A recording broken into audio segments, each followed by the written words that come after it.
समय के साथ शहरों का औद्योगिकरण होता चला गया, खाली पड़ी जमीनों का इस्तेमाल कर लिया गया। ऐसी स्थिति में ऐसी जमीनें भी बिजनेस सेंटर बन गईं जो पुराने समय में कब्रिस्तान की जगह हुआ करती थीं। अपने देश की राजधानी नई दिल्ली के निकट बसे गुड़गांव में ऐसा ही कुछ देखने को मिला। यहाँ स्थित उद्योग विहार क्षेत्र में सेफ्रॉन कॉल सेंटर के नाम से बिजनेस पॉइंट खुला। दरअसल यह कॉल सेंटर उस स्थान पर था जहाँ की जमीन पर पहले कब्रिस्तान हुआ करता था, जहाँ मृत व्यक्तियों के शरीर को दफनाया जाता था। जब यह कॉल सेंटर खुला तो ओपनिंग के पहले यहाँ काम करने के लिए कर्मचारियों की नियुक्ति के लिए इंटरव्यू रखा गया। आपको यह जानकर शायद यकीन न हो, लेकिन यह सच है कि उस दिन सेफ्रॉन कॉल सेंटर में जॉब पाने के लिए इस कॉल सेंटर के जमीन के नीचे दफनाए गए मृत व्यक्तियों की आत्माओं ने भी इंटरव्यू दिया था। अनजाने में कुछ भूत प्रेत की आत्माओं को भी नौकरी पर रख लिया गया। आइए जानते हैं इस कॉल सेंटर से जुड़ा भूत प्रेतों को नौकरी देने का अजीबोगरीब पूरा किस्सा क्या है। यह भी जानते हैं कि भूतों को नौकरी देने के बाद कॉल सेंटर में कैसी कैसी रहस्यमयी घटनाएं घटने लगी। तो नमस्कार दोस्तों, मेरा नाम है ओम और आप देख रहे हैं ओम्स फैक्ट्स।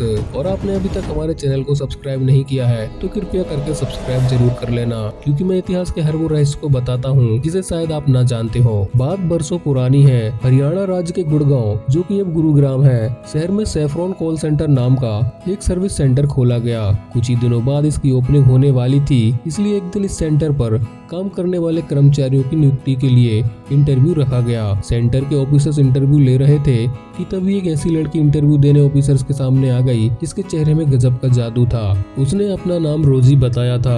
उसकी आवाज में एक अजीब सा खिंचाव था। वह बोलती जा रही थी, सेंटर के लोग उसे सुनते जा रहे थे। ऐसा लग रहा था कि उस लड़की ने सेंटर के सभी ऑफिसर्स को सम्मोहित कर लिया था। उस लड़की की कुछ बातें ही बड़ी रहस्यमयी लग रही थी। इंटरव्यू लेने वाले कॉल सेंटर के अधिकारियों को भी लग रहा था कि वह बहुत कुछ अपने बारे में छिपा रही है। जैसे उससे उसके एजुकेशन के बारे में पूछने पर वह अपनी शिक्षा को 300 साल पुरानी बता रही थी, जबकि देखने में वह लड़की केवल 18-19 साल की यंग लग रही थी। सेंटर के ऑफिसर्स को उसके जवाब बड़े रहस्यमय लग रहे थे। इसी तरह जब इंटरव्यू में उसका रेजिडेंस पूछा गया तो पहले उसने अपना एड्रेस कॉल सेंटर के नीचे बताया, फिर अपनी बात को संभालते हुए अपना दूसरा कुछ रेजिडेंशियल एड्रेस बताने लगी। लेकिन सेंटर के ऑफिसर्स इंटरव्यू देने के लिए आई रोजी नाम की उस लड़की के आकर्षण में कुछ इस तरह बन गए थे कि वह उसे जॉब देने से मना नहीं कर पाए और रोजी नाम की उस लड़की को नौकरी पर रख भी लिया गया। उन्हें क्या पता था कि उन्होंने कब्रिस्तान की भूतनी को नौकरी पर रखा है। कुछ ही दिनों में उस रोजी ने सबका दिल जीत लिया, क्योंकि उसकी आवाज कॉल सेंटर की वह आवाज थी जिसने सारे स्टाफ को मंत्रमुग्ध कर दिया था।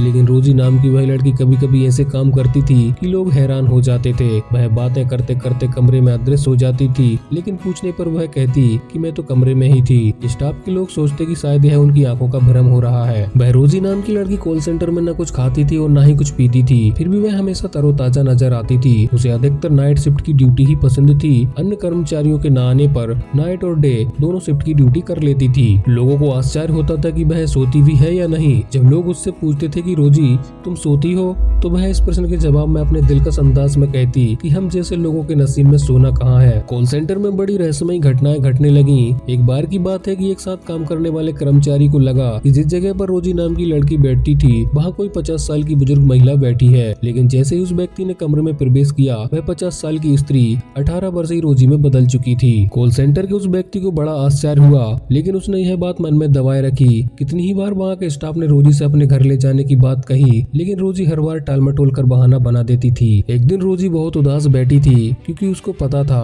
कि उसकी दुनिया से उसका बुलावा आ गया है। स्टाफ के लोगों ने रोजी से उसके दुख का कारण पूछा, लेकिन रोजी ने कुछ न बताया। लेकिन कुछ लोगों से उसने यह जरूर कहा कि मुझे अपनी दुनिया में वापस जाना होगा, मेरा वहाँ से बुलावा आ गया है। लोग उसकी यह अजीबोगरीब बात समझ नहीं पाए, लेकिन वास्तव में उस दिन के बाद रोजी कॉल सेंटर में नजर नहीं आई। एक सप्ताह बीता, 2 सप्ताह बीत गए, लेकिन रोजी वापस नहीं आई। उसके बताए गए फोन नंबर रॉन्ग नंबर बता रहे थे। तब कॉल सेंटर के स्टाफ का एक व्यक्ति रोजी के बताए हुए एड्रेस पर उसके घर पहुंचा, तो वहाँ उसे जो कुछ जानकारियाँ मिली, उसको जानने के बाद उसके चेहरे की हवाइयाँ उड़ गयी। उस घर के लोगों ने बताया कि हाँ, यहाँ रोजी रहती थी, लेकिन उसकी मौत 35 साल पहले एक एक्सीडेंट में हो चुकी है। साथ ही उन्होंने यह भी बताया कि उसके मृत शरीर को उद्योग विहार वाले कब्रिस्तान में ही दफनाया गया था, जिसके ऊपर अब सेफ्रॉन कॉल सेंटर स्थित है। घर वालों ने बताया कि रोजी एक अच्छी लड़की थी। वह पढ़ाई लिखाई में हमेशा आगे रहती थी। ग्रेजुएट करने के बाद वह नौकरी की तलाश कर रही थी। एक सड़क दुर्घटना में उसकी मृत्यु हो गई। जब यह बात कॉल सेंटर के कर्मचारी ने सेंटर पर जाकर सबको बताई, तो उन्हें उसकी बात पर विश्वास नहीं हुआ। सेफ्रॉन कॉल सेंटर के सभी ऑफिसर्स रोजी के घर पहुंचे। उस घर की दीवार पर लगी रोजी की फोटो देखकर वह जान गए कि वह रोजी का ही घर है। वह 35 साल पहले इस दुनिया से जा चुकी थी। सारी बातों की सच्चाई जानकर सेफ्रॉन कॉल सेंटर के मालिक के होश उड़ गए। यह कल्पना करके वह बहुत भयभीत हो गए कि अब जब तक उनके कॉल सेंटर पर